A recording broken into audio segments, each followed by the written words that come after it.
Aprilia ils prendront en cours. Donc dans la continuité de nos réunions techniques avec le club de la Déavoie, on part sur notre intervention là, avec David. Même ceux qui ne sont pas de Blois savent que David Morabito est sur le coaching des espoirs, avec une jolie victoire pour le titre de champion de France Espoir Pro B.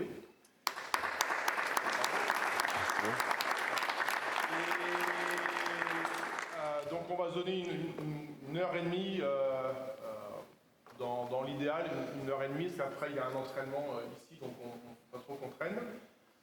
Tout le monde sera invité à l'issue de l'intervention, tout le monde sera invité à prendre un petit verre. Et puis, juste pour moi, comme je ne suis pas de Blois, je me présente très rapidement. Moi, je m'appelle donc Jérôme Navier, j'ai plus de 25 ans de coaching dans le basket, des tout petits jusqu'à des équipes professionnelles. Et puis actuellement, je suis en formation directeur sportif. C'est quelque chose vers lequel j'aimerais maintenant aller. Voilà. Et donc pour moi, juste lever la main ceux qui ne sont pas du club de l'AD à Blois, parce que j'ai pas toutes les têtes. 10, 11, 12. Très bien. Merci. Et puis bonne séance. C'est mon avis. Ouais. Bonjour à tous. Je vais essayer d'être le plus dynamique possible parce que ma nuit a été très courte. Voilà, donc je vais quand même me mettre un coup de pied au derrière pour être dynamique. Je vais faire une séance là, mais n'hésitez pas à intervenir, échanger, parce que le but c'est que ça soit partagé, hein, c'est pas que ce soit un monologue et que vous m'écoutiez tout le long. Voilà, si vous avez des questions et tout, n'hésitez pas à m'arrêter, je garderai un temps d'échange à la fin. Je vais vous présenter plusieurs petites situations.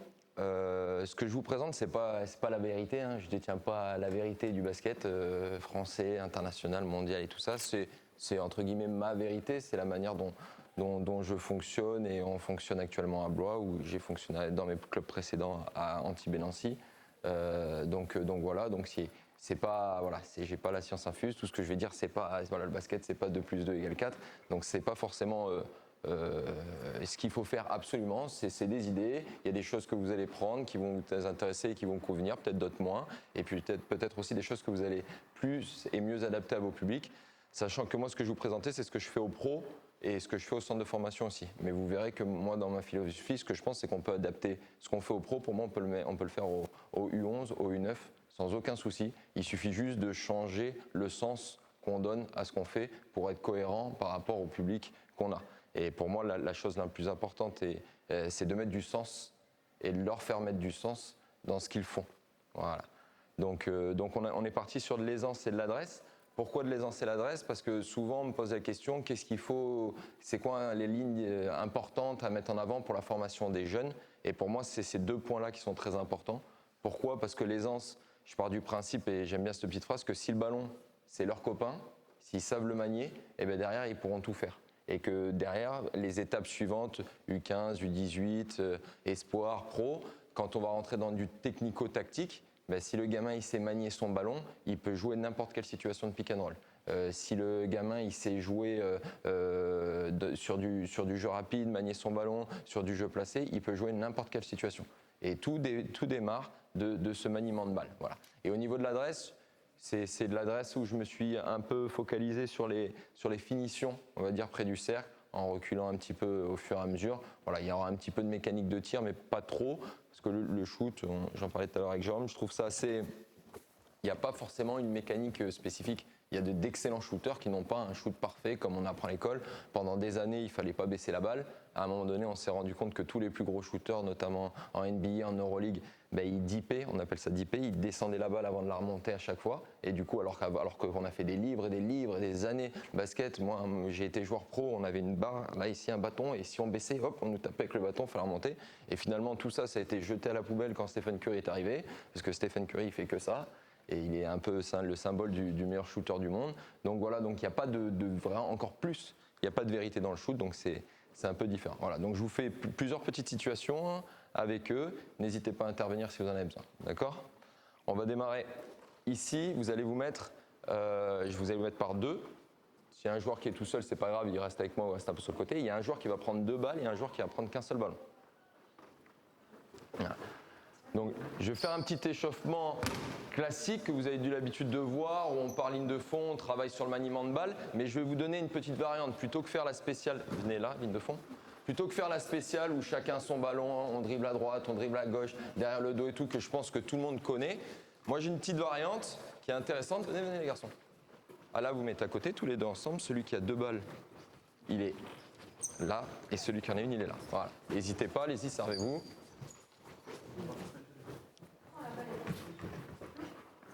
Voilà. Celui qui a une seule balle, il est devant. Celui qui en a 2, il est de dos. Allez-y, allez, sur le côté là. Ici, un groupe de 2, un groupe de 2 là. Voilà. Ici. Voilà, toi, tu es tout seul, tu le fais. Voilà.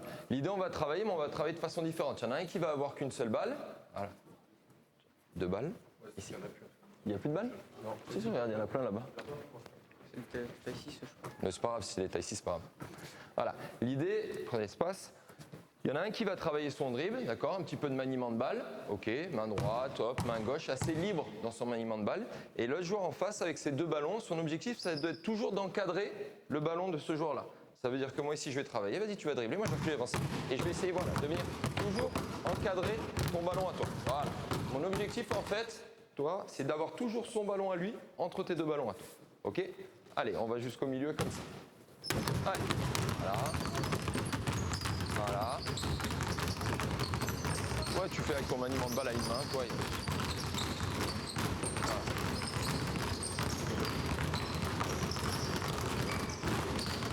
Voilà. On inverse. On inverse. Voilà, c'est toujours celui qui a un seul ballon qui mène la danse. Et vous revenez. Allez. Voilà.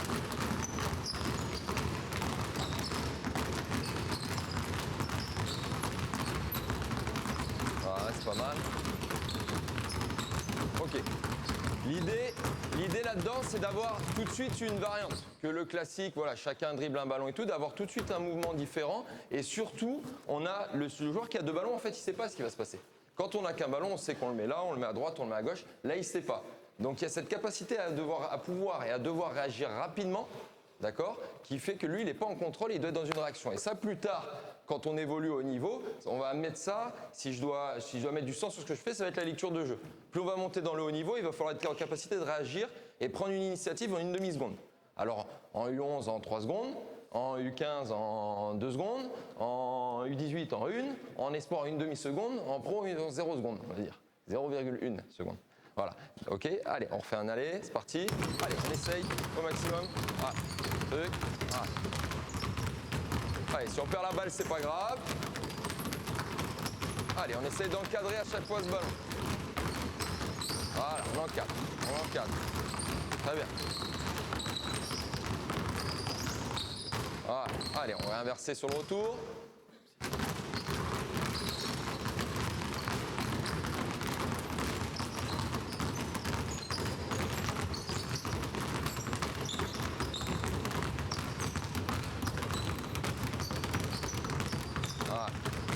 Donc, vous voyez que sur leur maniement de balle, ils sont beaucoup sur le travail des avant-bras et des poignets. C'est très important. Le basket, c'est un jeu de poignets. Il faut vraiment dribbler avec son poignet. Et alors, les 2 défauts qu'on a, on en a beaucoup qui dribblent avec les bras. C'est-à-dire que c'est le bras qui bouge et le poignet ne bouge pas. Le poignet doit toujours être délié, ok, et entre guillemets séparé de l'avant-bras. On dribble avec le poignet.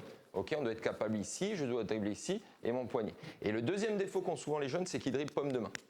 Paume de main. Il faut venir ramener son ballon plus de l'intérieur et venir se mettre sur son ballon ici et utiliser le bout des doigts. Et c'est les mêmes défauts qu'on va trouver sur le tir. Vous avez beaucoup de joueurs qui vont tirer paume de main et d'autres qui vont faire rouler la balle pour aller chercher le bout des doigts. Ok ? Dans le même esprit, on va faire la même chose, d'accord ? Sauf qu'ici, on va, voilà, tu vas reculer, je vais avancer, et là, on va dribbler, et tu vas me passer la balle sur ma main libre. Voilà, et derrière, tu vas changer de main, et je vais te passer la balle sur ma main libre. Je vais changer de dribble ici, et tu vas venir ici, voilà. Ici, je change, ici, voilà, ok ? Allez, go, c'est parti. Hein ? Toi, tu mets une balle, tu fais du maniement de balle. Non. Après, tu peux en changer avec un coéquipier s'il veut à un moment donné récupérer. Voilà.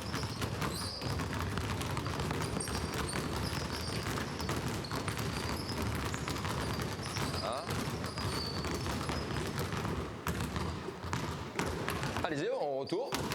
Inversé.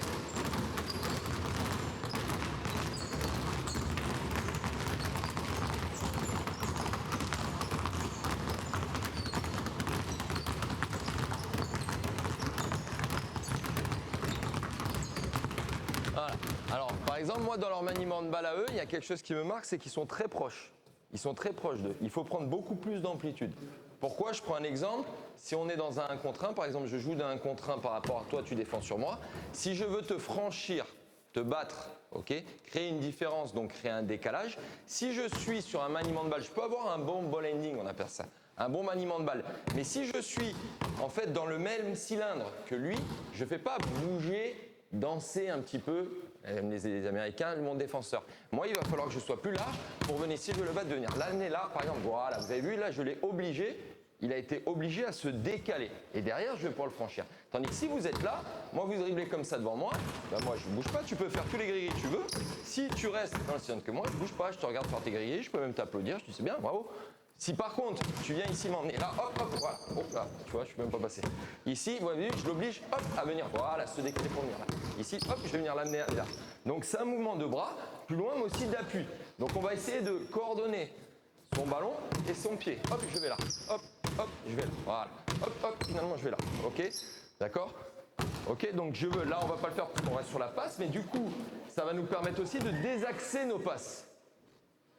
Si ici je fais des passes comme ça, je ne peux pas traverser les joueurs. Ici, il va falloir que je désaxe. Donc, on va faire la même chose, sauf qu'à chaque fois que vous allez faire une passe, je veux que vous désaxiez votre bras ici pour venir chercher après avec votre poignet. Boum. Ok, allez. Plus large, plus large. Essayez de dribbler à côté de vous, pas devant vous, à côté de vous. Voilà, c'est mieux.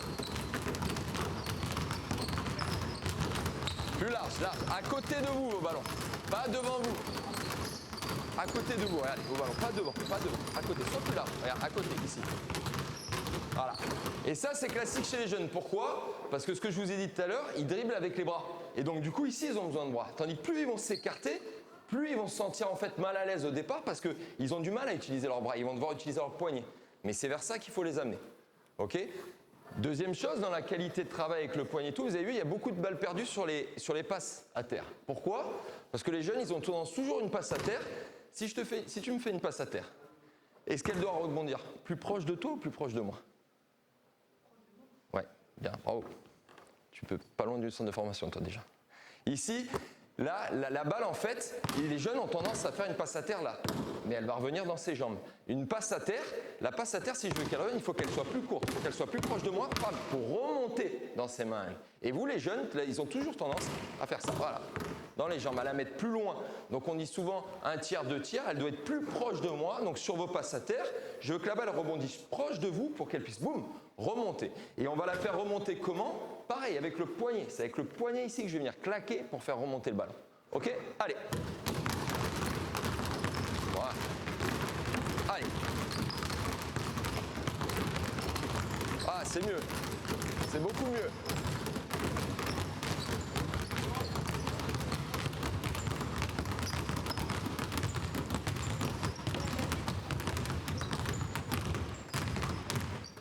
Je ne sais pas si vous voyez, il y a des groupes, je ne vais pas le dire parce que je ne suis pas là pour juger ou quoi que ce soit, il y a des groupes où il y a vraiment, on est beaucoup plus large, des groupes où on est beaucoup plus centré.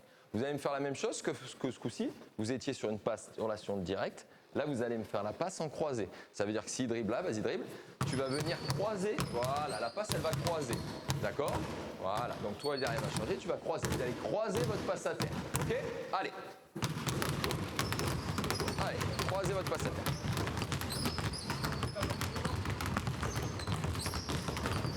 Viens là, regarde, viens là, viens là, avec ton bras, juste ton bras. Voilà, viens là, encore plus là, voilà.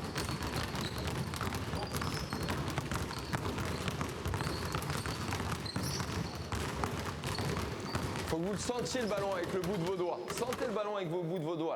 Ok, allez, go, on revient.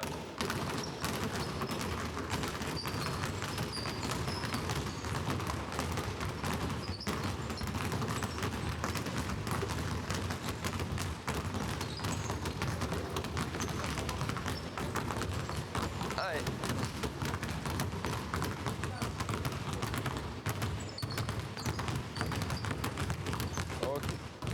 Ok, c'est pas mal. Ok, c'est pas mal. C'est pas trop mal, c'est mieux. il faut les encourager à se tromper, à rater. Plus vous vous trompez, mieux c'est. Pourquoi? Parce qu'à un moment donné, surtout à cet âge-là, vous n'êtes pas encore professionnel, vous n'avez pas encore une maîtrise totale du ballon. S'ils y arrivent parfaitement, c'est qu'il manque quelque chose. Il manque soit de la vitesse, soit de l'amplitude, et du coup, il faut qu'ils aillent se mettre en danger, en difficulté, et quitte à rater, perdre des balles, il n'y a pas de souci. On est là pour travailler.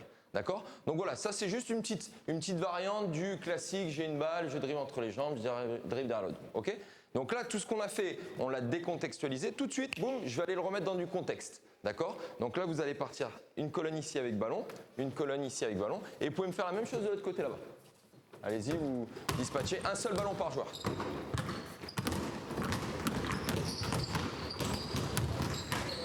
Ça va? Donc, à chaque fois, voilà, il y a deux types de façons de travailler. Soit on décontextualise. Voilà, c'est ce qu'on a fait là. En fait, il n'y a pas, à part le travail de balle, il n'y a pas vraiment de sens, qu'est-ce qu'on recherche et tout. Et tout de suite, on va le mettre dans le contexte. Là, ici, on va travailler le maniement de balle. Ok, vous allez partir en quinconce, un après l'autre. Donc, c'est-à-dire que toi, dès que tu as passé le plot, la Maxime, toi, tu pourras partir après. Ok, et on va être sur le maniement de balle. Là, le maniement de balle, pour monter, il est libre. Moi, j'aime bien beaucoup faire de mouvements où voilà, il faut aller un plot, mais c'est libre. Pourquoi? Il faut qu'ils jouent. Il faut qu'ils jouent avec leur ballon. Il faut qu'ils le sentent, qu'ils s'amusent, qu'ils le passent entre les jambes. Derrière le dos, il faut qu'ils s'amusent. Qui joue avec le ballon. Donc tu joues avec le ballon, tu fais un petit peu ce que tu veux.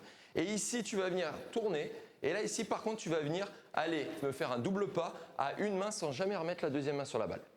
Et là, on rentre dans un truc intéressant, c'est que là, il y a un dernier dribble ici pour aller au lay-up. Et ça, on appelle ça le dribble de décision.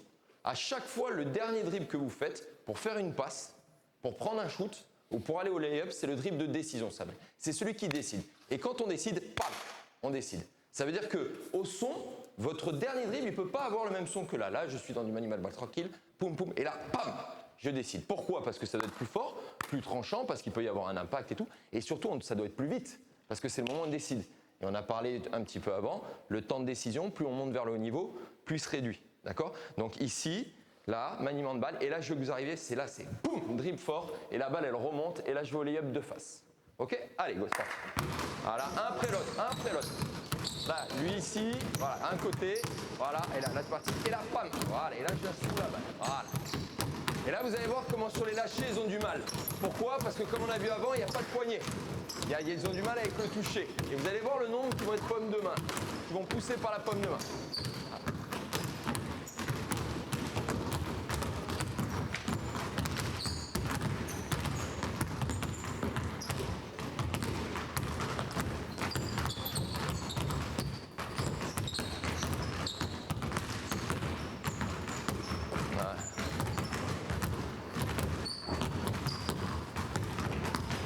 C'est plus dur à gauche, bien évidemment. Pas trop mal. Ok, stop. Voilà, donc il y a plusieurs difficultés, d'accord? Il y a ceux qui ont besoin, justement votre dribble de décision n'est pas assez fort, donc vous avez besoin d'aller chercher trop bas votre ballon. C'est vous qui allez chercher votre ballon alors que c'est votre ballon qui doit revenir à vous. D'accord? Donc il faut dribbler plus fort et derrière c'est un travail là de poignet. Et ici sur le poignet, je dois venir monter, déposer et là après c'est le bout des doigts. Poum, bout des doigts, là, ok? Il faut sentir le ballon sur le bout des doigts, ok? Allez, go, on y va. Et c'est là la tête levée, le regard toujours sur le cercle, le regard constamment sur le cercle, là et le bout des doigts, voilà, le bout des doigts. Allez, c'est pas grave, c'est bien. Allez, le bout des doigts. Allez, sur la main gauche, c'est bien. Allez, plus haut, tiens plus haut. Un peu.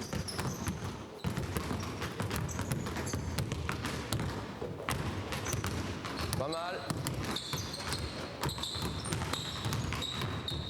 Là, tu vois, il est trop bas. Il est trop bas. Faut pas, mais il faut qu'il remonte. Tac, tac. Ok?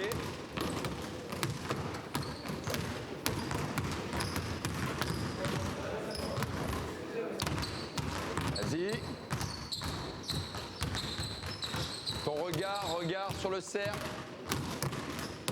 Voilà. Voilà. Ok, stop, très bien, très bien. Et donc là, on le voit, ceux qui ont du mal et qui ont le ballon droit et tout, on voit vraiment que c'est tout le bras. C'est tout le bras. Alors que normalement, on doit être capable de venir monter et là, pam, ici, avant-bras pour poignet. D'accord? Souvent, l'image qu'on donne à des plus jeunes ou quoi, c'est une bouche. c'est une bouche, il faut aller lui donner à manger. Il faut les déposer dans la bouche, d'accord? Il faut les donner à manger au panier. Et à partir de là, on va pouvoir varier plein de situations différentes de finition. Ok? Donc là, on a compris, sur le maniement de balle, ici on est assez libre, on s'amuse. On a compris qu'il fallait un dernier dribble fort, un dribble de décision. Et là, ce coup-ci, vous allez venir à l'intérieur ici, d'accord? Et on va finir, ok, ce qu'on appelle un one step avec une main opposée. Donc c'est-à-dire que je vais venir rentrer ici, d'accord? Et ici, je vais venir faire un pas ici, poum, et je vais finir là, hop, je vais venir finir avec ma main. Là, ici, je vais venir finir avec ma main à l'opposé derrière. Ok? Donc ça, c'est pareil. Dans mon exercice, on peut le garder. Est-ce qu'en U9, on va demander un one step avec finition? Non. Mais ça n'empêche pas de garder la base. Moi, avec les pros, je vais demander du one step, des choses différentes et tout. On peut garder la même base et enlever certaines choses, des demandes par rapport au public qu'on a. Ok? Allez, on essaye. Allez, avec le regard toujours. Tac, tac, c'est pas mal. Allez, le regard. Voilà, c'est pas mal. Toujours plus dur à gauche. Voilà, là il y a 2 pas. Il y a 2 pas, mais c'est pas grave. C'est pas grave.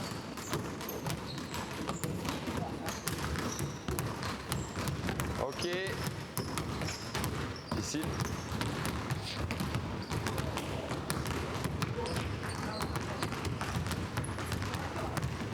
Ok. Ok, stop. Très bien. Voilà. Alors pareil, j'attends pas une réussite incroyable, mais quand vous montez de niveau, celui-là, il est intéressant. Pourquoi? Parce que si vous utilisez le bras, eh ben, vous allez en fait dans une direction où il n'y a pas le panier. Et donc là, du coup, je les amène, je les oblige à revenir là. Avec plus ou moins de réussite, j'attends pas, il n'y a pas un mec qui va faire 10 pompes dès qu'il rate un panier. C'est pas ce que je recherche. Je recherche justement déjà ce qu'ils comprennent et qu'ils sentent. Mais attends, si je fais avec mon bras comme ça ici, eh ben non, je peux pas parce que le panier il est derrière moi. Donc forcément par eux-mêmes déjà, ils vont commencer à mettre du sens sur il faut que je revienne en fait. Il faut que je revienne et comment je reviens? Je suis coincé. Alors il va peut-être falloir que j'utilise mon poignet. Et eux petit à petit ils vont construire leur réflexion par rapport à ça. Et au moins ce que je vais leur demander, même s'ils sont dans l'échec, ils vont commencer à mettre du sens sur ce que je demande. Et ils vont comprendre. Ils vont se faire cette idée et ils vont se construire petit à petit comme ça. Ok? Il y a aussi, pourquoi je demande un one step par exemple, il y a aussi un défaut énorme sur la finition, et ça c'est moi je l'ai même avec les espoirs, c'est que vous avez beaucoup de joueurs qui sont sur 2 appuis en longueur, qui sont sur des lay-up où ils vont faire, voilà, si je fais un lay-up ici, tous les jeunes, et là je l'ai vu chez tout le monde, c'est longueur, longueur. Sauf que longueur ici, si je prends l'exemple, si je suis sur un appui en longueur, je ne peux pas sauter. Je ne peux pas aller chercher de la verticalité si je suis sur un appui en longueur. Donc sur un double pas, une finition, c'est un appui en longueur, un loin, long, et un deuxième court et haut, c'est long et tac, hop. Le deuxième, il est plus court, plus haut. Donc vous allez faire la même chose, on va le faire sur 2 pas si vous préférez faire 2 pas. Si vous êtes sur un pas, il faut que le pas il soit tac, boum, soit un bond vertical. Donc dans ces cas-là, qu'il soit plus tard, parce que c'est notre deuxième appui. Si vous voulez être sur un lay-up, vous êtes sur un lay-up, il n'y a pas de souci. Mais là, c'est pas là, c'est longueur, boum, et hauteur derrière. Ok? Et vous allez voir que vous allez mieux vous resituer par rapport au panier. Allez!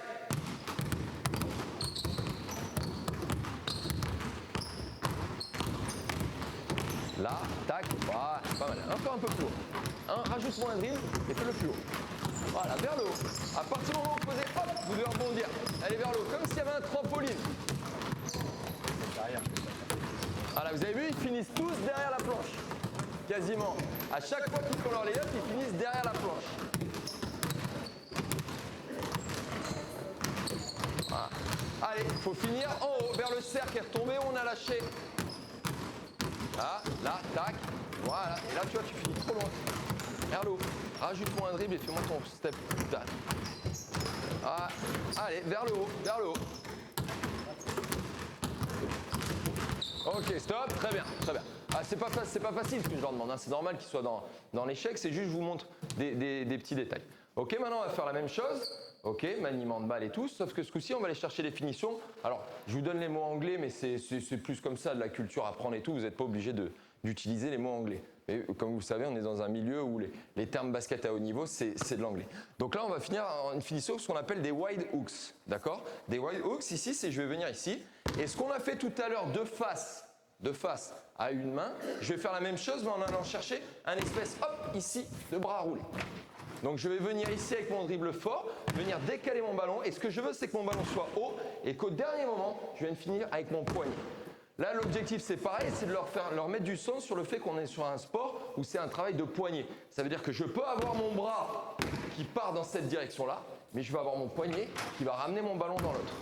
Ok? Donc c'est pareil, il va y avoir la difficulté, il va y avoir du déchet, mais petit à petit, ils vont bien comprendre, mais si je fais avec mon bras, eh ben, si je fais avec mon bras, bah oui, le panier est de l'autre côté, donc comment je fais pour... Et hop, ils vont mener leur propre réflexion et se dire, il faut que je ramène. Et au départ, ils vont peut-être tirer de l'autre côté et tout. C'est pas grave, s'ils mettent du sens sur la mécanique, c'est gagné déjà. Ok? Allez, on y va.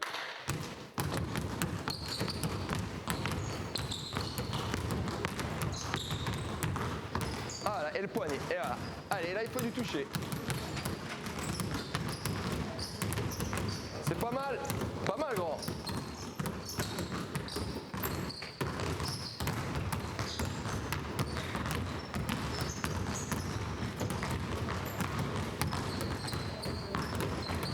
Et par exemple, regardez, ce qui est intéressant avec lui, c'est qu'il a des grands segments. Regardez quand il y va, comme ça dégage au niveau visuel. Donc bon, plus dur à gauche, bien évidemment. Vous allez voir à droite. À droite, l'amplitude que ça lui fait gagner.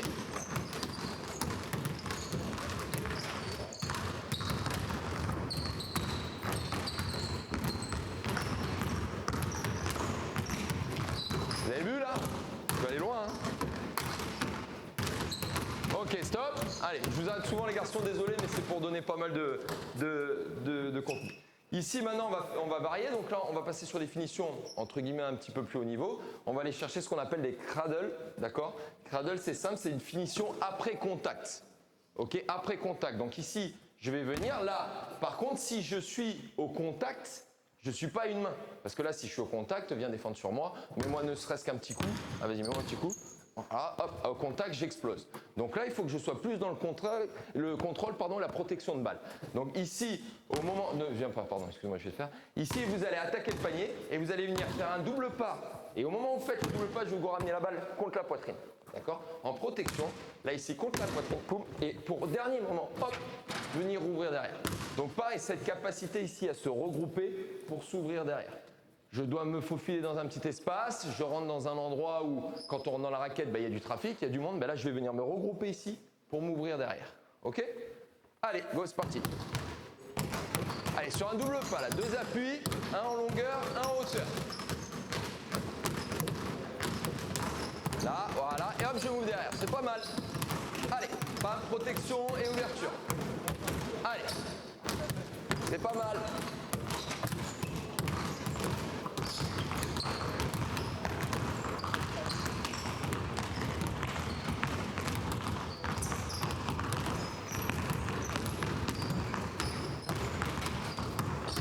Ok.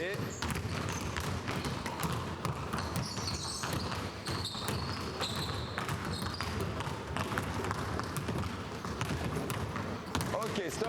Très bien. Très bien. Bien les garçons. Vous avez vu, ça c'est ce qu'ils ont le mieux réussi à faire.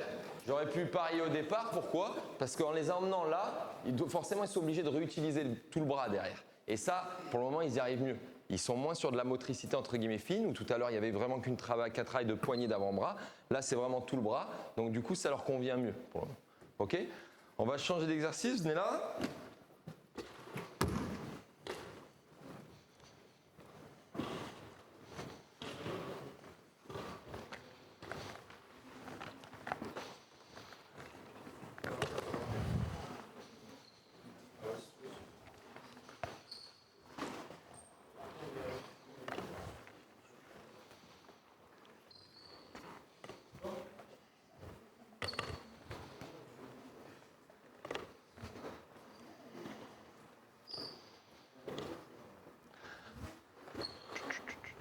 Ça, je vais faire ça et ça. Ok. Ici, je vais tous vous mettre là, c'est plus simple, même si ça fait du passage, peut-être reculer comme ça que tout le monde voit, on va mettre un peu plus de... Voilà. Voilà. Ici, on va enchaîner, donc j'ai mis 1, 2, 3, 4, 5, 6, 7. Donc ça, c'est un exercice qu'on fait beaucoup au centre de formation, que je fais pas mal avec les pros. Ok. Il y a 7, j'en ai 7, hein, j'ai dit. C'est ça? Je vais en mettre 8. Vous en mettez 8, vous en mettez 7, vous en mettez 6, vous en mettez 12, vous en mettez ce que vous voulez. L'idée est toujours pareil de jouer avec sa balle. Il part, il y a 8 plots, il doit en utiliser 6. Ce qu'il veut, dans le sens qu'il veut. Ça va l'amener à aller des fois vers l'avant, à aller des fois vers l'arrière pour travailler du dribble de recul, à aller des fois dans la latéralité, mais en fait c'est lui qui s'approprie le truc, comme il veut. Voilà, il y a 8 plots, tu en utilises 6, donc je vais t'aller chercher de te mettre face à chaque plot, à chaque fois, ok, et derrière tu vas finir en lay-up. D'accord? Allez, go, c'est parti. Voilà, il n'y a pas de, voilà, il peut aller devant, derrière, sur le côté, toujours par contre, le regard là-haut, constamment. Le regard, tout le temps, encore, le regard. Voilà, allez, go, suivant. C'est parti. Voilà. Donc en fait, là, il n'y a pas réellement de consigne. Alors, il y a une consigne de maniement de balle, mais il peut aller, du coup, hop, tu peux enchaîner derrière dès qu'il est devant, tu peux enchaîner. Et là, dès qu'il y en a un qui est parti sur 2-3 plots, l'autre suivant enchaîne. Parce que des fois, du coup, ils vont se croiser. Alors, je change de direction. Et là, en fait, ils jouent avec leur ballon. Là, ils jouent avec leur ballon. Et vous allez voir que leurs mouvements de bras sont différents par rapport où ils sont et à quel flot ils vont. Si j'attaque, si je suis sur du dribble de recul, si je suis du dribble latéral. Par contre, regardez-moi le cercle. Regardez-moi le cercle tout le temps. Le cercle. Oui. Le cercle, tout le temps le cercle. Le cercle. Voilà. Le cercle, voilà. Ok, stop. Et du coup, ça c'est intéressant. Pourquoi? Vous avez vu qu'à chaque fois qu'ils sont dans une situation où ils avancent, ben ça va, ils regardent. Et dès qu'ils reculent, boum, je regarde plus le cercle. Alors que ça c'est important. Et au haut niveau, on en parle énormément, et notamment sur le centre de formation, mais pareil sur les pros, c'est dissocier épaules et regard. Ça veut dire qu'on doit être capable de jouer, de partir dans une direction. Mes épaules partent là-bas, mais mon regard, il est toujours là. Parce qu'à tout moment, poum, je dois être en capacité de donner une balle à mon grand qui s'est ouvert. À tout moment, à haut niveau, je vais prendre un pick and roll. Ok, je vais être là sur le sec. Je ne peux pas jouer, je reviens là, sauf que hop, boum, il y aura une ouverture corner ici, là-bas. Pourquoi? Parce que le fait que je sois revenu là, peut-être une aide défensive qui est venue, je vais là-bas. Donc dissocier ses épaules de son regard. Le regard, il doit être toujours sur le cercle. Ça veut dire que je suis là. Si je vais là-bas, eh ben je vais tourner mes épaules, mais mon regard il reste là. Là, poum, ici. Je reviens là, par exemple derrière le dos, mon regard il est là. Mes épaules, elles tournent, mais mon regard, il est toujours fixé au cercle. Et ça, c'est vraiment la seule consigne sur laquelle il faut insister sur cet exercice-là.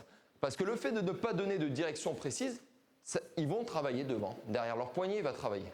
Ils vont travailler là. La seule chose que je veux, c'est que vos épaules tournent. Votre regard, il est toujours face au cercle. Ok? Allez. Ton regard, tout le temps. Encore. Le cercle. Voilà. Ça y est, vous avez vu, ça commence à tourner. Voilà. Un petit peu. Le regard. Voilà, tes épaules. Voilà. Ok. Et là, je leur donne une cible. J'aurais donné une cible. Donc, visuel.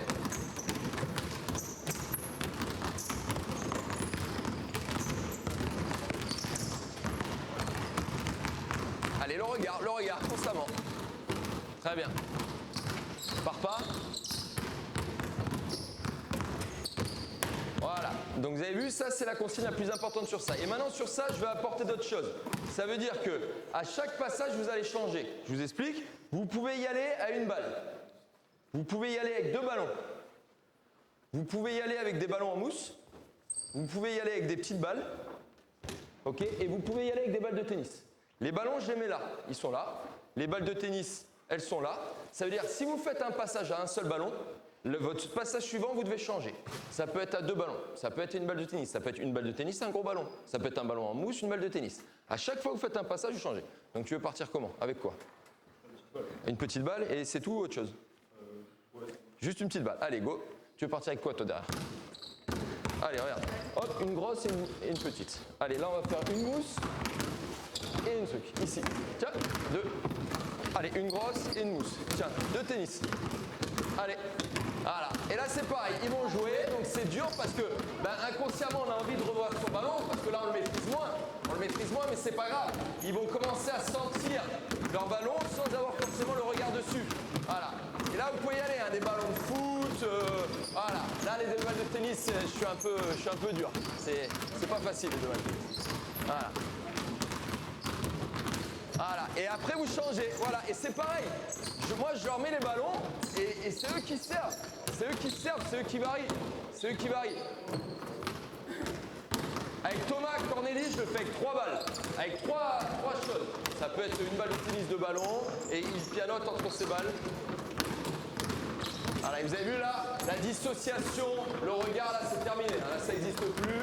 Là c'est les yeux rivés sur ce que je fais. Mais c'est pas grave. C'est pas grave. Déjà il commence à maîtriser les choses différemment. Allez, le regard, le regard. Ok, stop, très bien.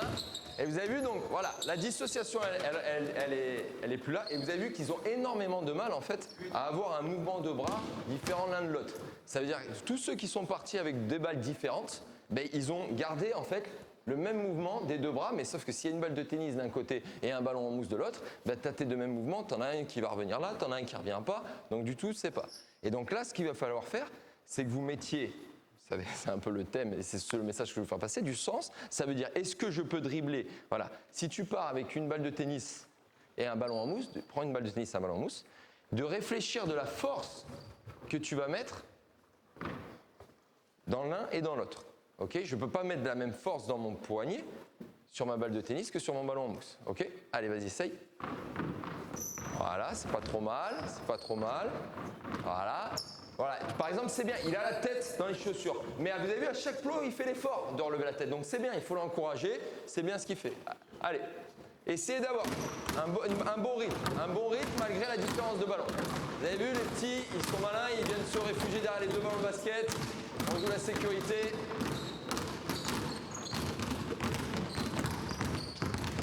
Allez, n'hésitez pas à vous challenger. Changez de ballon.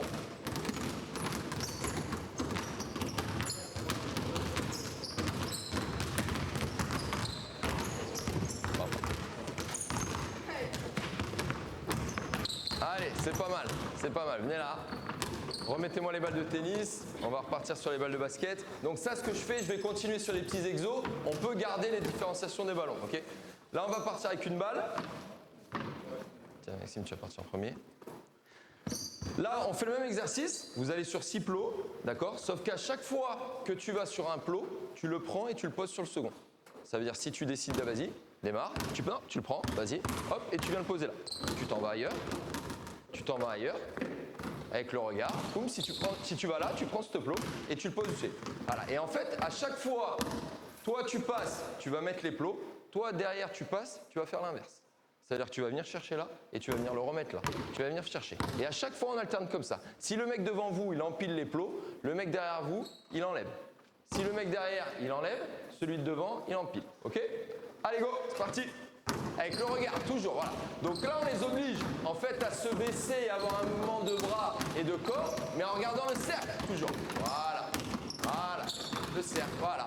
Le cercle, on lâche pas le cercle. Voilà, très bien. Le cercle. Voilà. Allez. Donc pareil, sur mon même exercice, je varie un peu mes situations. Le cercle. Oh là là. Eh oui. Tu vois, on ne peut pas repartir de dos alors que le cercle est là. Hein.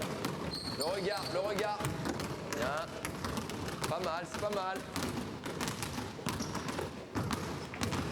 Le regard. Le regard, la tête, le cercle, toujours le cercle. Allez, hop, on va trouver notre solution. S'il y en a un qui est enfilé là. Allez.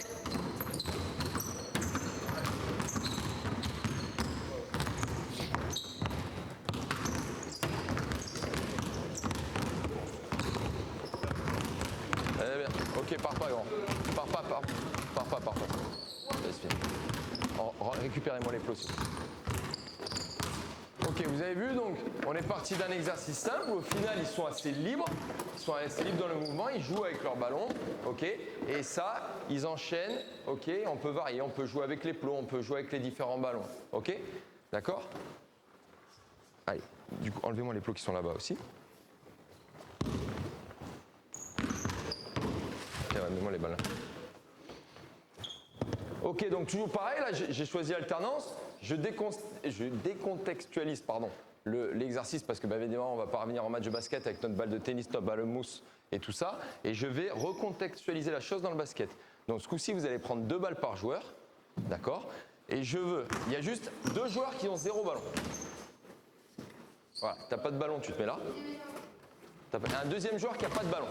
Voilà, tu te mets là-bas, comme lui, à 3 points là-bas. Ceux qui ont un ballon, 2 ballons, vous allez corner ici. Ceux qui ont un ballon, vous allez corner là-bas. Vous splittez les groupes.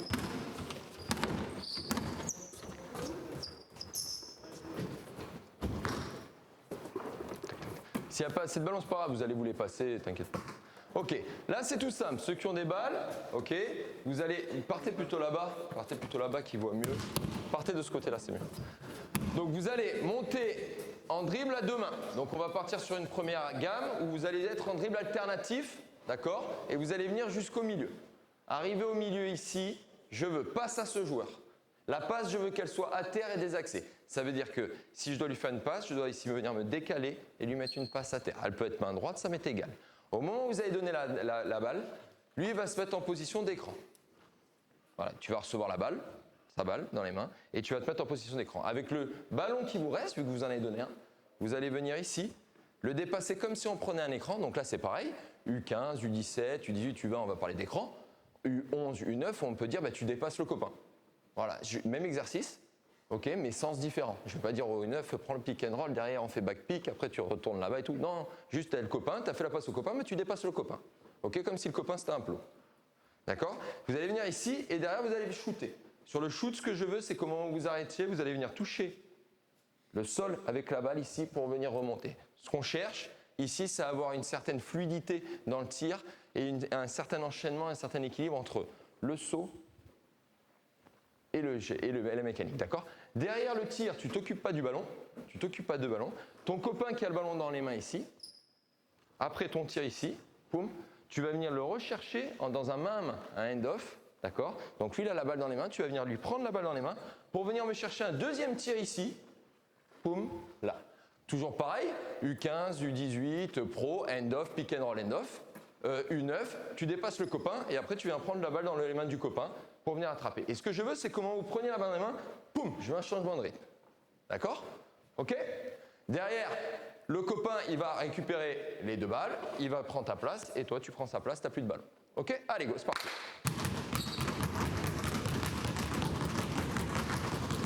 Allez, une passe désaxée à terre. Là, voilà. Hop, je touche le sol, je monte, très bien. T'occupes pas du ballon. Là, voilà. Ok, allez. Et tu prends la place. Go, c'est parti. Vous avez vu le problème d'équilibre? Comment ils ont du mal à s'arrêter, comment ils partent en avant?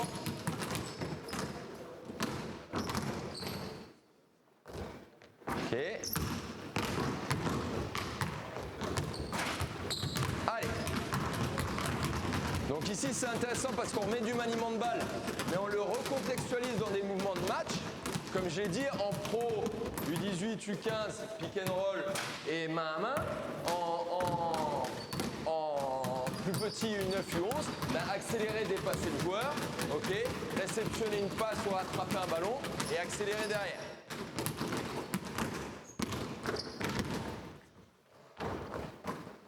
Ok. Ok, très bien. Maintenant, si on veut s'attarder un petit peu sur le tir, sur la mécanique de tir, ce que je voudrais, c'est qu'au moment où vous posez la balle au sol, au moment où vous relevez, vous devez shooter en un temps. C'est-à-dire, je ne veux pas que vous reveniez, que vous vous arrêtiez là, puis vous re-shootiez. Je veux vraiment, boum, là, hop, en un temps. Et derrière, vous allez monter vos coudes.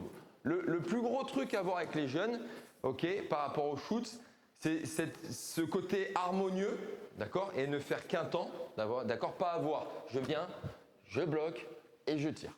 Que ça se fasse en un seul temps. Et derrière, il y a le coude. Les shoots et les gamins, ils sont au menton. Il faut vraiment qu'ils soient en capacité de lever le coude. Alors à l'arrêt, ça fait bizarre, mais derrière, il faut lever plus haut. Le ballon, il doit être plus haut. Et ensuite, je tire ici au niveau du triceps, biceps, il faut que je monte. Et c'est au niveau de l'avant-bras et du poignet que je vais devant. Et souvent, les jeunes, en fait, ils shootent menton et ils avancent tout. Alors que cette partie-là, elle sert à monter. Et cette partie-là, elle sert à partir en avant. Et je dois finir, les doigts, ils doivent montrer le sol. on imagine, vous avez un bocal et hop, il faut finir les doigts dans le bocal. Et poum, ici, je monte le sol pour aller chercher jusqu'au bout des doigts et que le ballon tourne. D'accord? Paf. Ok? Allez, on essaie de faire ça sur le tir.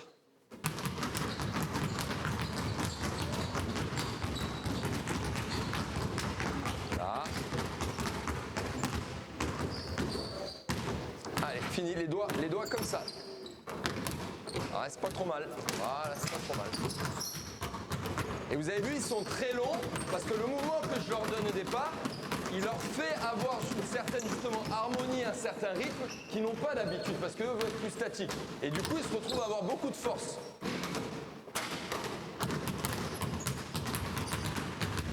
Là, on voit aussi qu'au niveau équilibre, c'est compliqué à se stopper et à être équilibré. Vous avez vu, à chaque fois qu'il y a un joueur qui shoot quasiment, il part sur le côté ou vers l'avant. Et ça, c'est intéressant aussi dans le travail de sa capacité à s'arrêter.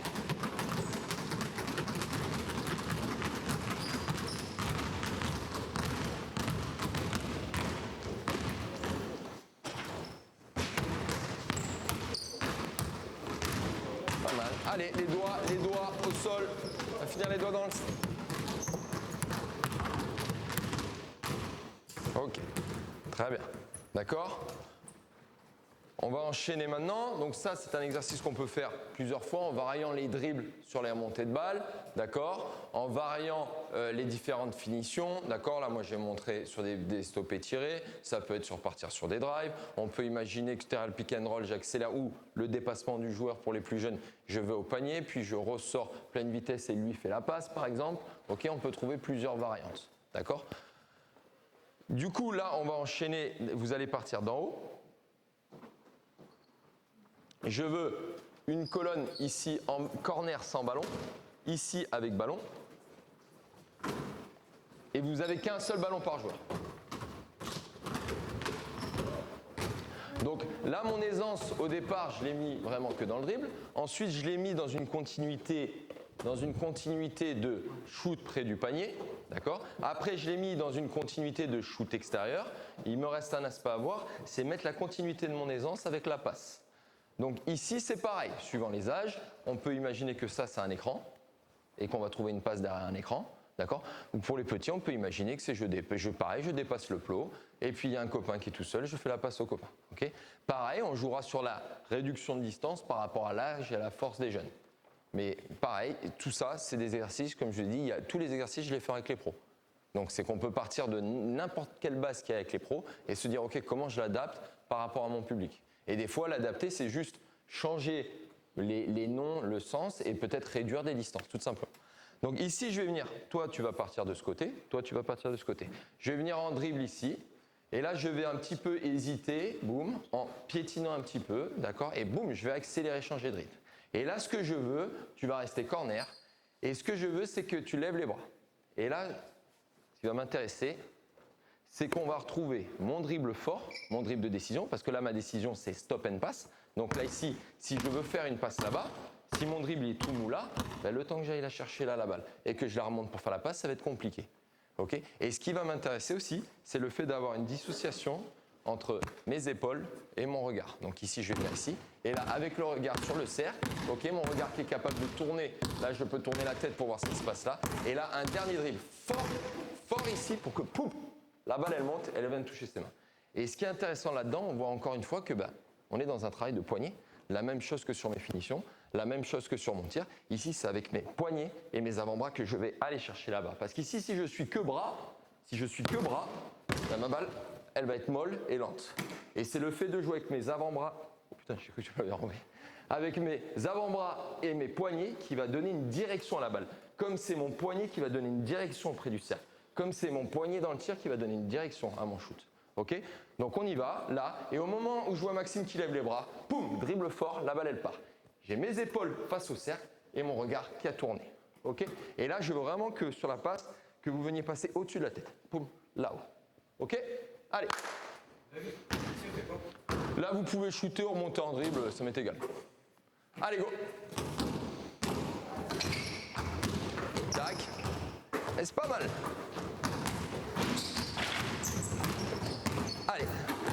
Allez, faut s'arrêter. Il faut être capable de s'arrêter. Allez. Voilà, attention, tu ne dois pas regarder ça. Le cercle.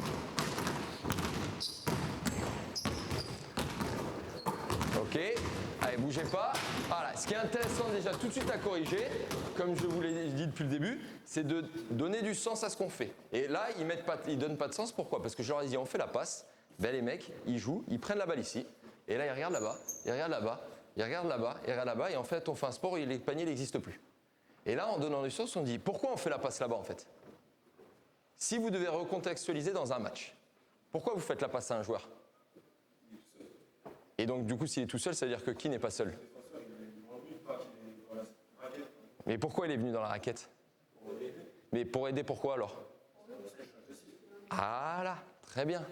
C'est de dire en fait que s'il n'y a pas d'agressivité ici, si on ne génère pas de l'agressivité, si la défense elle ne sent pas de danger, ben en fait la suite elle n'existe pas, elle n'existera jamais. Donc s'il y a ça, c'est parce qu'avant il y a ça. Et donc du coup on ne peut pas venir à 2 à l'heure ici comme ça et même pas regarder le panier parce que quel joueur va venir aider? Qui va venir? Et ça même en tout petit, ils vont le comprendre assez vite.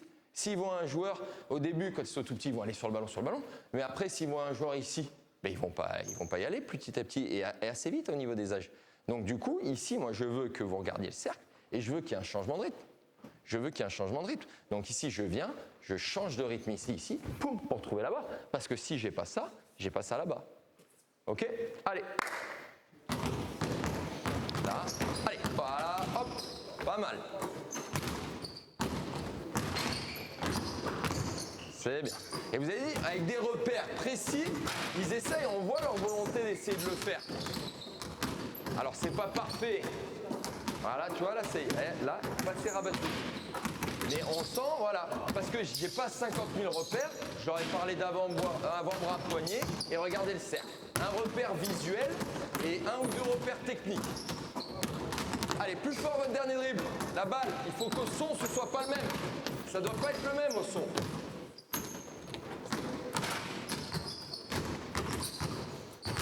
Allez, changement de rythme. Allez, agressivité. Ok, stop. Et pareil, dans mon petit jeu, pour mettre du sens, maintenant, celui qui est dans le corner, il a le choix entre lever les bras et pas lever les bras. Il peut lever les bras à n'importe quel moment. Au moment où il lève les bras, il doit toucher la balle. S'il ne lève pas les bras de l'action, vous devez aller tirer. C'est lui qui décide. Mais attention, hein, il peut décider de lever les bras ici. C'est toi qui décides. À partir du moment où tu lèves les bras, tu les gardes en l'air, il doit recevoir la balle. S'il ne lève pas les bras, vous devez aller au cercle. Mais il a le droit aussi, tu vas au cercle, de lever les bras. À ce moment-là, poum, il faut qu'elle parte. D'accord? Allez. Hop, un temps de retard. Comme tu veux, au début. Pardon? Oui, même si t'es pas encore passé, tu vois, pas mal. Voilà, là, c'est la capacité à agir s'il y a les bras. Okay, voilà, c'est pas trop mal. Vous avez vu, le temps de réaction est pas mal. Et là, s'ils maîtrisent en fait visuellement l'espace. Ils arrivent, vous avez vu, par rapport à leur regard. Vous vous souvenez au début où ils ne regardaient que tout droit. Là, vous voyez, ils font l'effort. Ils essayent de regarder un petit peu partout. Mais en fait, l'exercice les oblige. Vas-y. Hein? Non, mais je parle en même temps, vas-y, tu peux y aller. Hein. Allez, vas-y.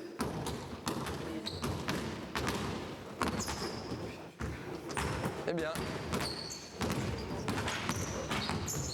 Pas mal. Il n'y en a pas un qui n'a pas levé 0 sur les bras. Allez. Vas-y. Allez.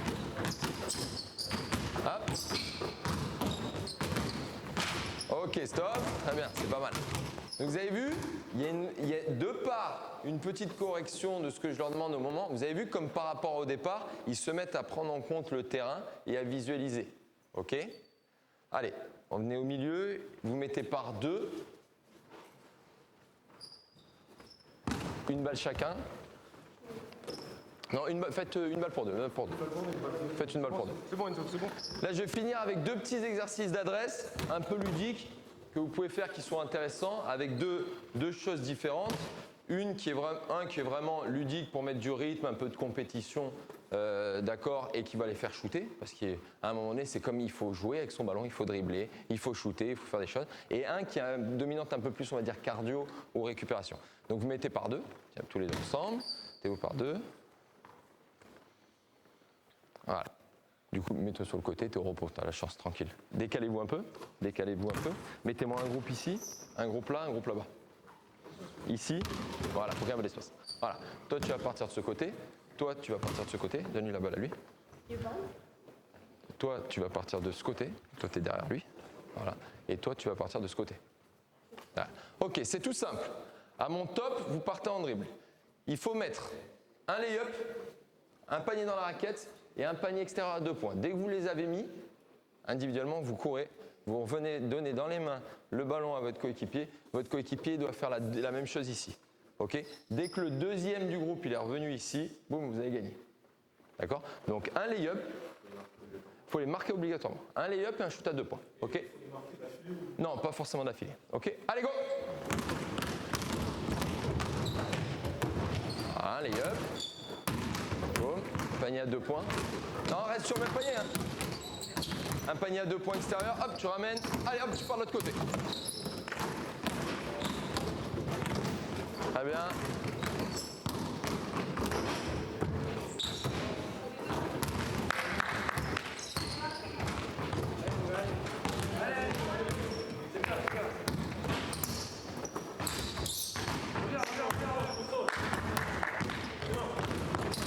Hop, top.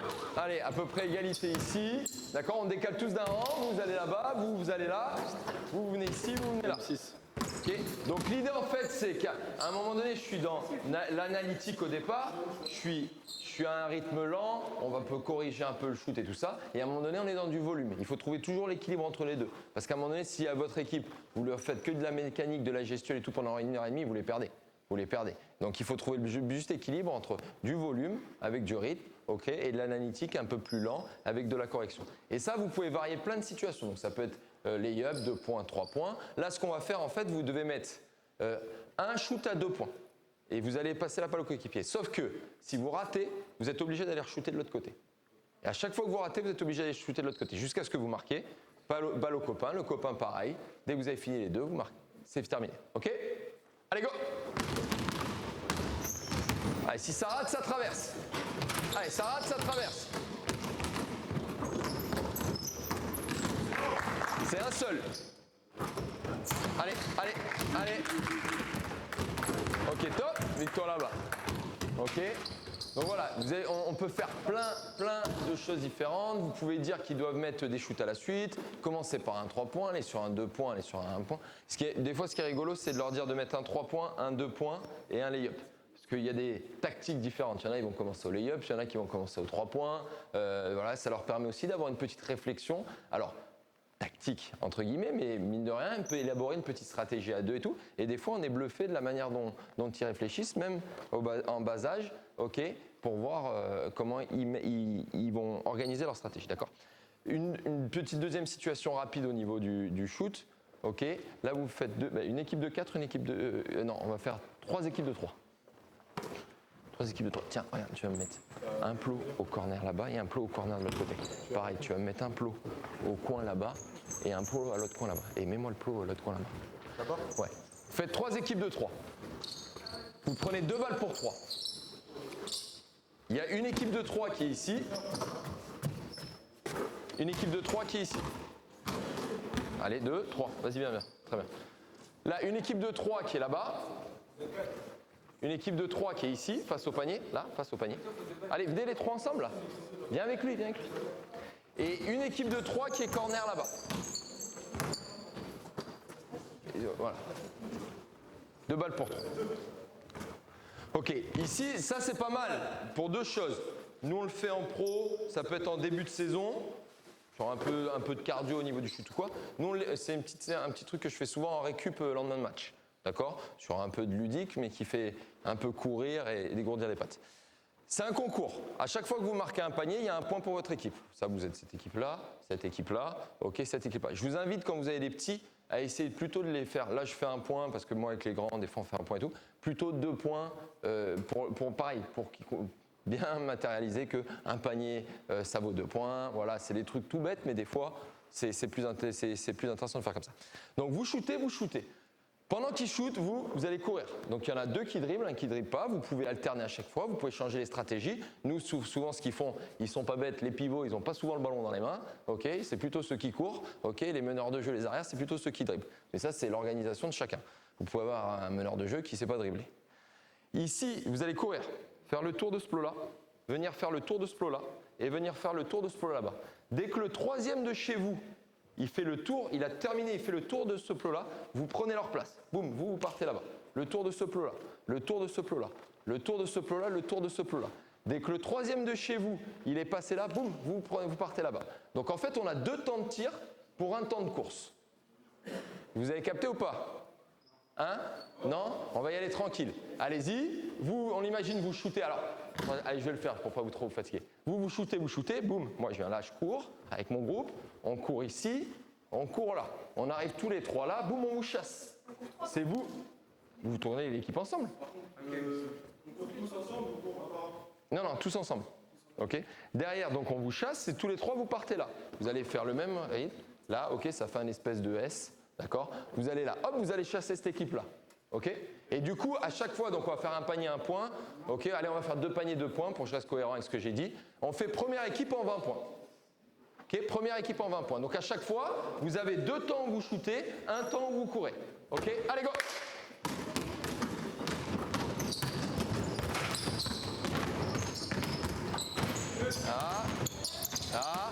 Là, allez hop, ça part. Allez, là, ici, après tu tournes là-bas au milieu, tu tournes à gauche là-bas. Tac, là-bas, jusqu'au plot, fais le tour des plots. Allez hop, ça part.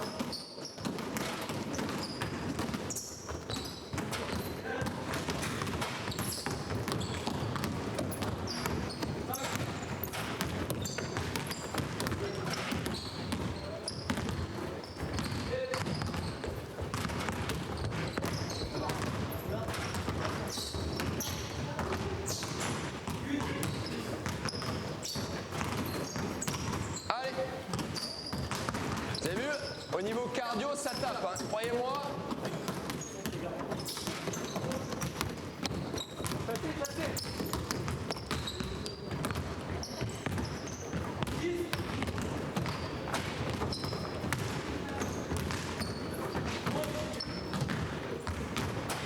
Ok, allez, top. Allez, on va arrêter là, je vais pas vous tuer. Soufflez, allez boire les garçons. Okay. Donc vous avez vu au niveau cardio, ça entame pas mal, d'accord? Et c'est quelque chose qui est intéressant, je pense aussi, si vous êtes nombreux. Si vous êtes nombreux, parce que mine de rien, vous ne pouvez pas mettre 15 joueurs sur un panier, mais vous avez toujours un groupe par exemple de 5, même de 5, qui est en activité et qui court, et qui est impliqué dans l'exercice de shoot, sans forcément bloquer un panier. Okay. Juste pour résumer, là j'ai un peu dépassé le temps, les mots-clés que je voulais vous donner sur l'aisance, c'est le regard, d'accord, d'avoir toujours le regard et d'avoir toujours une cible, ok, de comprendre en fait pourquoi je le fais. Si je suis en train de dribbler, c'est pourquoi, c'est avec le regard sur le cercle parce que j'ai comme ambition de créer soit quelque chose pour mon équipe, soit d'aller marquer un panier, d'accord. Le poignet, d'accord, parce que le dribble, le shoot, la passe, les finitions proches du cercle, tout est dans le poignet. Le basket, c'est un sport de poignet, ok. Le dribble de décision, à chaque fois le dernier dribble, c'est celui qui nous permet de décider. Et celui-là, il doit être plus fort, il doit être plus intense. Ok, c'est là où on prend la décision de le marquer, c'est celui qui va faire une différence. Ok. Et le fait de se désaxer ses passes, d'accord, désaxer ses mouvements, toujours désaxer son ballon, d'accord. Au niveau du shoot, c'est la rythmique, d'accord. On n'en a pas trop parlé là, mais voilà, être en rythme, trouver une mécanique au niveau des appuis aussi, poum poum, que ça aille vite. Alternative simultanée, moi je vous conseille de ne pas enfermer les jeunes dans quelque chose. Il y a des mecs qui sont très adroits en simultané, d'autres très adroits en alternatif. Ça, eux, avec le temps, ils vont se sentir. Faites-leur voir tout au départ, et après, petit à petit, eux, ils vont avoir des endroits, des repères où ils se sentent mieux. Moi, j'ai de très bons shooters qui sont incapables de tirer en simultané, d'autres en alternatif. Tyron, qui est un excellent shooter, Tyron en simultané, il sait pas tirer. Il ne peut pas tirer. En simultané, il ne peut pas tirer. Vous verrez, tout ce qu'il fait quand il reçoit une balle de contre-attaque rapide, c'est en alternatif. Quand il est sur ses fadeaways, il est toujours sur un pied, ok, ou qu'il s'est engagé, il est en alternative. Vous ne le verrez jamais venir faire. Poum, poum, jamais. Il ne peut pas. Thomas, il fait poum. Thomas, il a besoin de ça. Voilà, chacun est différent. Il n'y en a pas un qui est mieux shooter que l'autre. Il n'y en a pas un qui en a mieux appris que l'autre. C'est après une sensibilité et chaque joueur est différent. Ça, c'est important. Le coude, d'accord, pas shooter au niveau du menton. Ok, venir relever coude pour ramener sa balle plus haut. Ok. Et le poignet, à nouveau, puisqu'on en a parlé du poignet qui est partout. Voilà. Messieurs, merci beaucoup. Voilà, je pense qu'on peut les applaudir. Voilà. Et du coup, voilà, je suis une vingtaine de minutes, dit si vous avez des questions sur ce sujet ou autre, hein, je ne sais pas si... On donne en fonction des questions que vous pouvez avoir, des observations, on se donne jusqu'à 20h30, donc plus tard. Voilà. Donc profitez-en encore. Merci les jeunes, vous pouvez... Ouais, super.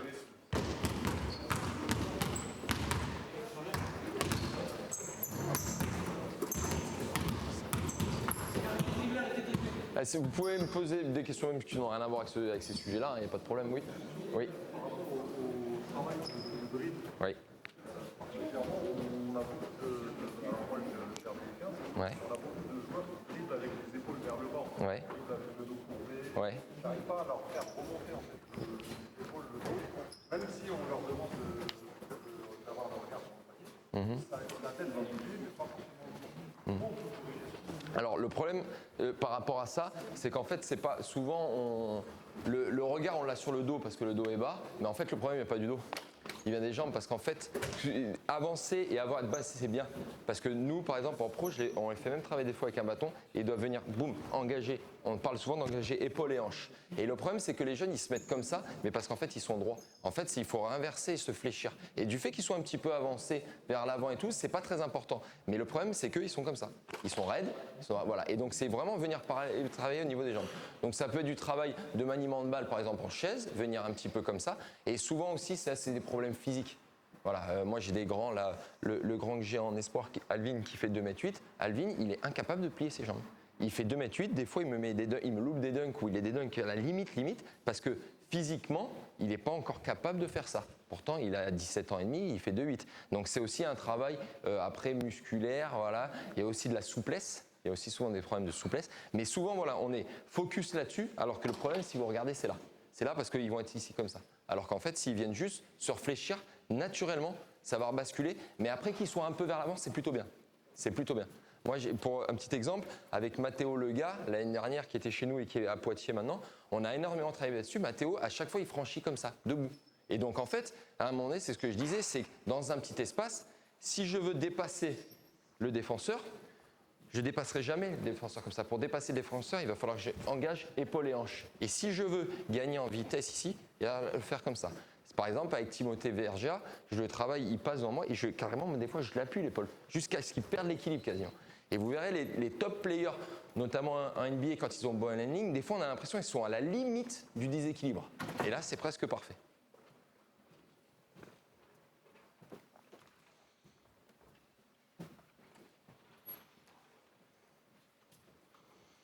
J'ai peut-être été très très bon, hein, c'est possible.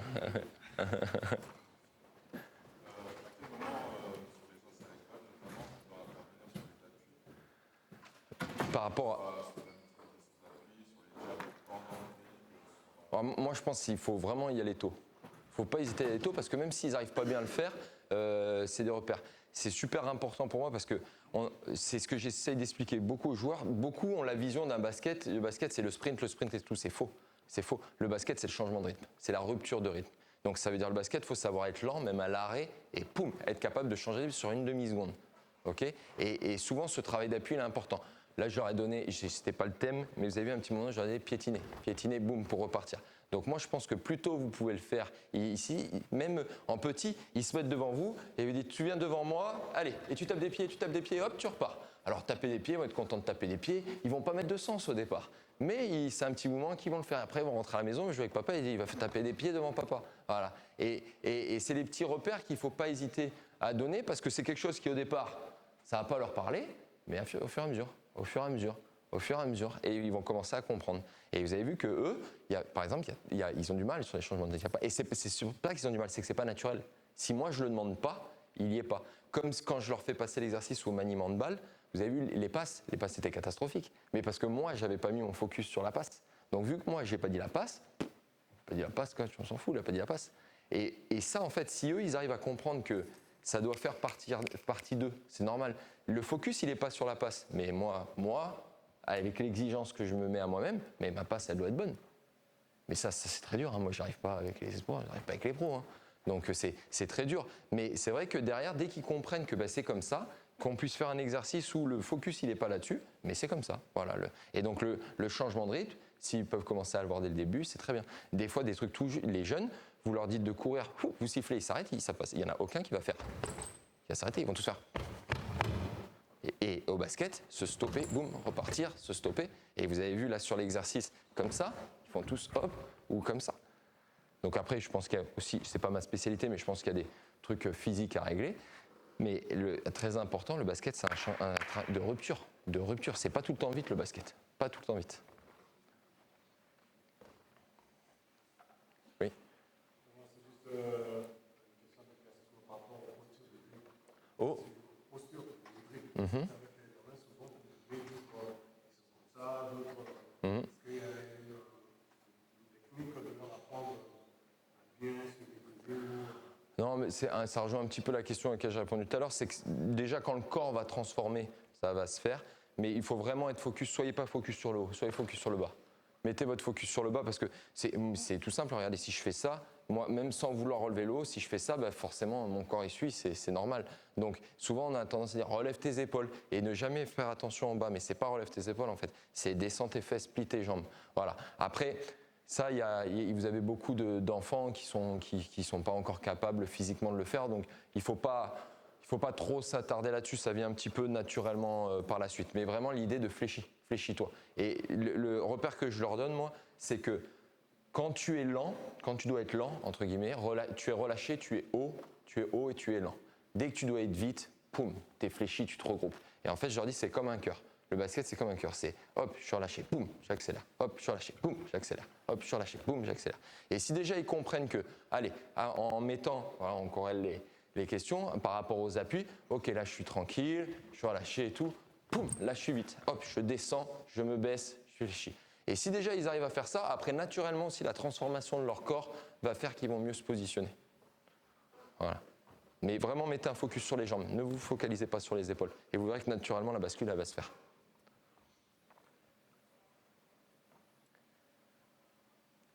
Oui.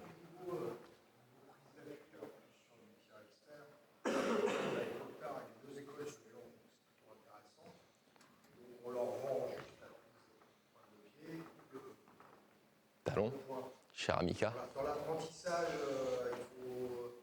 selon toi, il faudrait commencer par quoi? Peut-être voir les deux. Ouais, moi je pense qu'il faut voir les deux. Il y a un truc qui est super intéressant et que moi je fais beaucoup, c'est le jeu au poste bas, pour les extérieurs. Pour les meneurs de jeu, je les fais travailler des fois le jeu posté. Parce qu'en fait, le jeu au poste bas, le post-up, c'est un travail d'appui incroyable. Vous êtes là, boum, les appuis, ils bougent.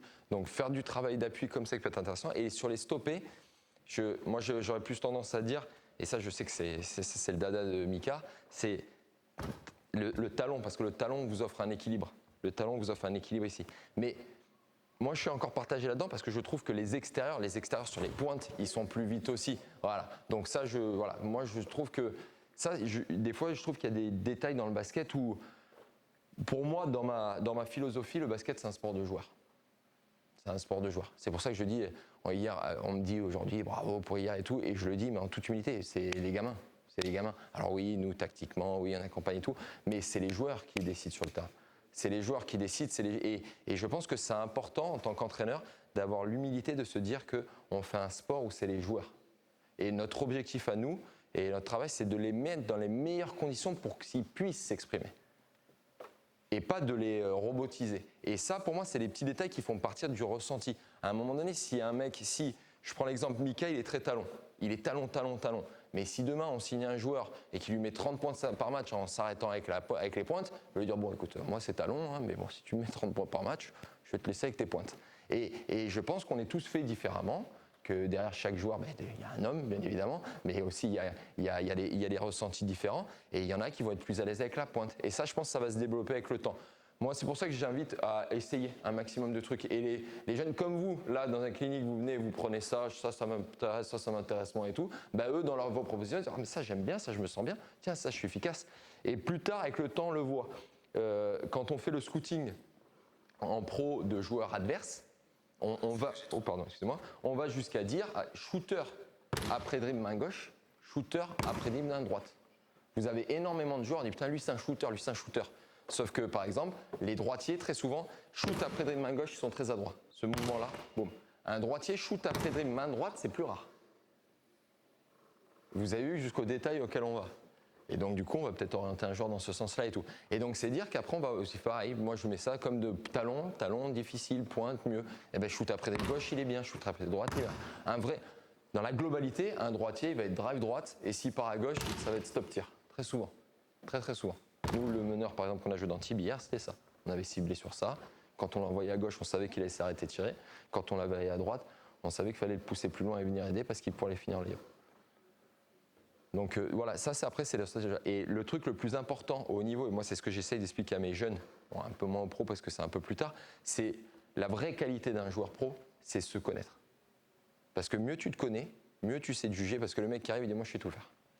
Mais t'es bon, ah voilà je suis bon, mais là aussi, ah voilà je suis bon à 3 points, je suis bon, les plus bons. C'est faux, ça n'existe pas. Ça n'existe pas. Et c'est de dire mais où est-ce que je suis bon, comment je suis bon. Et du coup, nous, notre travail, ça va essayer au maximum d'orienter le jeu pour qu'ils se retrouvent dans les situations où il va être efficace et que eux aussi se retrouvent dans les situations où il va être efficace. Et le nombre de joueurs qui ne se connaissent pas, moi, pour la petite anecdote, il y a quelques années, j'étais assistant pro à Antibes avec Julien Espinoza et on avait, non, c'était en Pro B, et on avait gagné la montée, non, pardon, c'était en Pro, on s'était maintenu en gagnant au Portel. Personne gagnait au Portel et on avait joué contre Gary Chatuan qui était le meilleur shooter à 3 points du championnat. Et Gary Chatuan, sauf que dès qu'il dribble main droite, il ne peut pas tirer. Il ne peut pas tirer. Il était le meilleur shooter à 3 points, par contre sur du catch and shoot, réception shootée, et sur du shoot après dribble main gauche. Ou c'était peut-être l'inverse, main droite, j'ai un doute. Et donc nous, ce qu'on avait fait, on l'avait orienté de l'autre côté. Il avait fini à 1,14 au tir. Et on avait gagné au Portel alors on jouait pour le maintien, et c'était l'année où personne gagnait au Portel et tout. Et c'était drôle, on avait récupéré avec Julien, on en avait rigolé. Une interview à la fin, il disait ah, c'est ma faute, le match il est pour moi, putain j'ai pas mis mes shoots aujourd'hui dedans, j'étais pas dedans. Eh non mon coco, c'est qu'on t'a amené exactement là où tu es maladroit. Alors je dis pas que tu en mettras 0, c'est pas ce qu'on dit, mais là où ton efficacité elle est plus basse. Et lui-même, et pourtant Gary, 30 et quelques, on l'avait joué, il avait 30 ans déjà et tout, donc pas un jeune joueur, hein, mais il le savait pas. Et pour la petite anecdote, on a des logiciels en pro et on a un logiciel qui s'appelle Synergie, qui regroupe sur les actions de tous les joueurs du monde leur efficacité par rapport à où ils prennent les shoots. Donc les spot-up, c'est les remontées, on reçoit la balle, on tire, ça s'appelle un spot-up. Les shoots après dribble, main droite.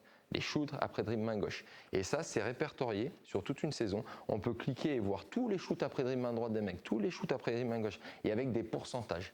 Et quand vous prenez des lignes, mais c'est hallucinant. Vous allez avoir des mecs après shoot main gauche, c'est du 75%, des top scores à shooter. Et après shoot main droite, c'est du 8%.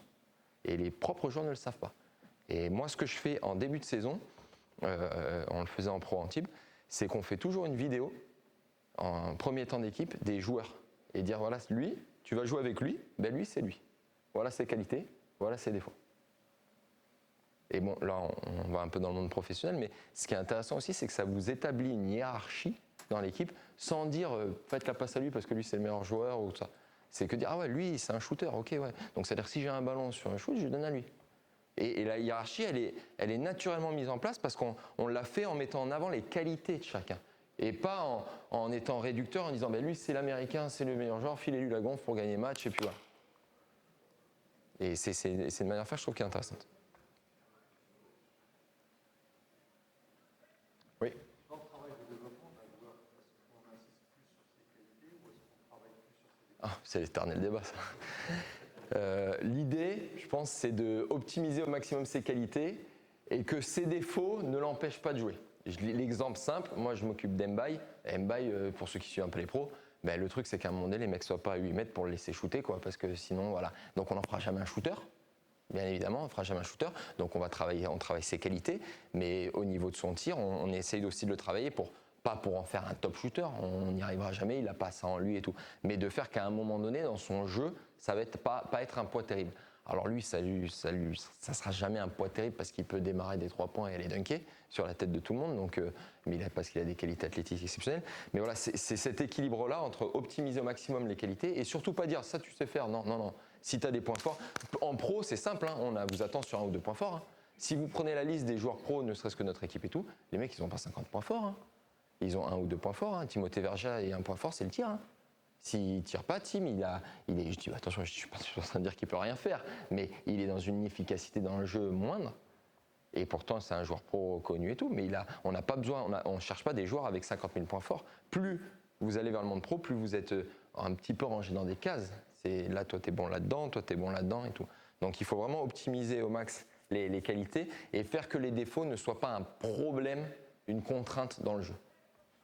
Voilà, donc je dirais, allez, peut-être si on devait 75-25, truc comme ça. Mais il faut les cibler. Nous, en centre de formation, on le fait. On les cible en accord. Moi, je le fais en échange avec mes joueurs.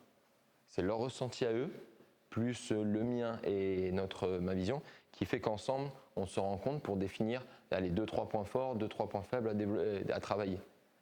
Voilà, parce que ce qui est important, c'est que le joueur soit acteur de son projet.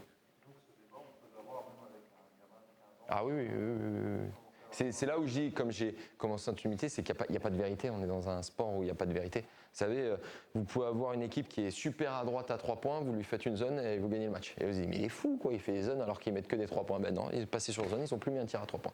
On est dans un sport, il n'y a pas de vérité. Ça n'existe pas. Pour avoir un mec qui met 35 points. Moi, j'ai un joueur samedi. Nous, le meilleur exemple, ceux qui ont suivi. Samedi, on fait une demi-finale de rêve. On joue un basket formidable avec le de 30. Dimanche, on gagne la finale super, mais dans un match, il n'y a rien à voir. Un match où ça a tabassé, c'était pas très beau et tout. C'est la vérité d'un jour, c'est pas celle d'un. J'ai un mec qui fait 5 sur 5 à 3 points samedi. Le premier shoot dimanche, c'est un airball de 10 mètres. Parce qu'en plus, il y a tellement de facteurs. Il y a la pression, la finale. Il y a tellement de choses qui rentrent en jeu. Donc, il n'y a pas de vérité. Et c'est pour ça, alors, vous, c'est plus dur parce qu'ils sont jeunes, mais ce qui est important, et encore, je trouve que maintenant, les jeunes, de plus en plus, ils sont capables d'avoir une idée. Et les questionner, échanger avec eux, c'est intéressant parce qu'ils vont se sentir impliqués dans le projet.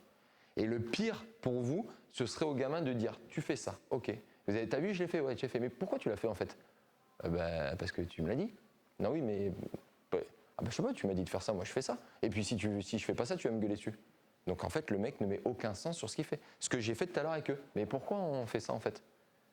Et moi, ce que je trouve formidable, c'est quand au bout de quelques années vous travaillez, le mec vous dit, ah bah oui, là j'aurais dû faire ça. Bah oui, parce que vu que lui fait ça et que lui fait ça, bah moi, là le gars il a tout compris. Et là, vous pouvez mettre n'importe quel coach. C'est votre équipe qui a son projet en main. C'est l'équipe. Et si c'est l'équipe qui a le projet, si ça vient des joueurs, il n'y a rien de plus fort. Vous pouvez dire à un joueur, lâche ta balle, tu me casses les trucs, lâche ce truc et tout. S'il y a un coéquipier qui lui dit ça va faire plus d'effet. Et ça, quand on est coach, il faut avoir l'humilité de l'accepter.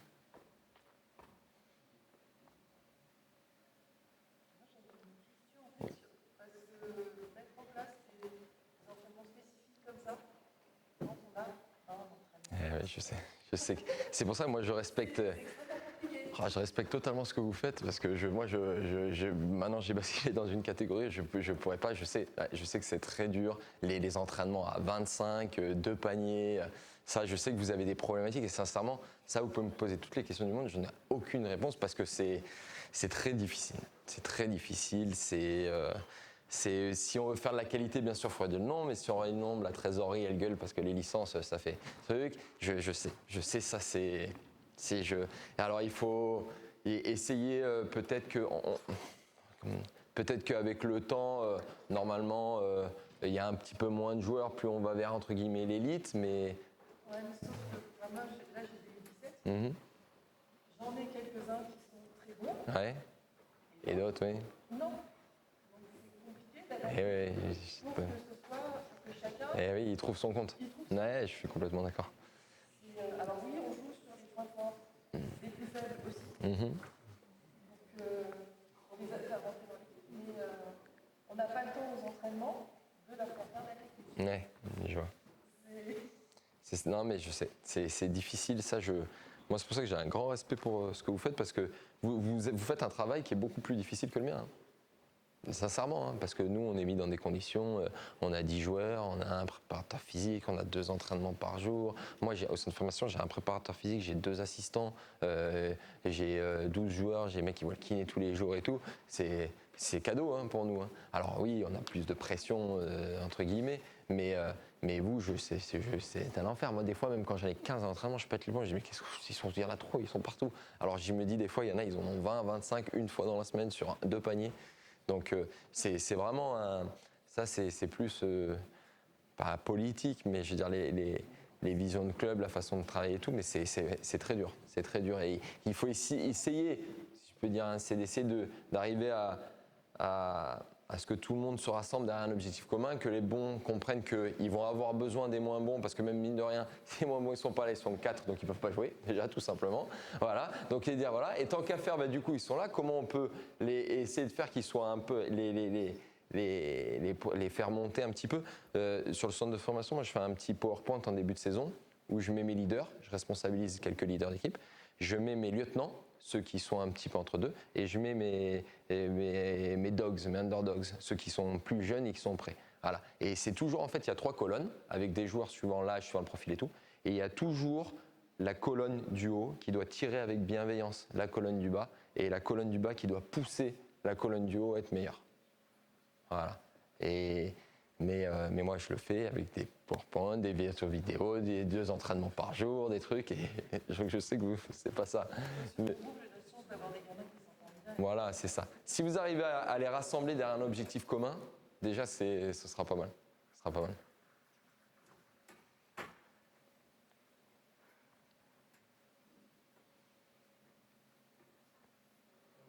Parfait. Très bien. Merci à vous pour votre attention.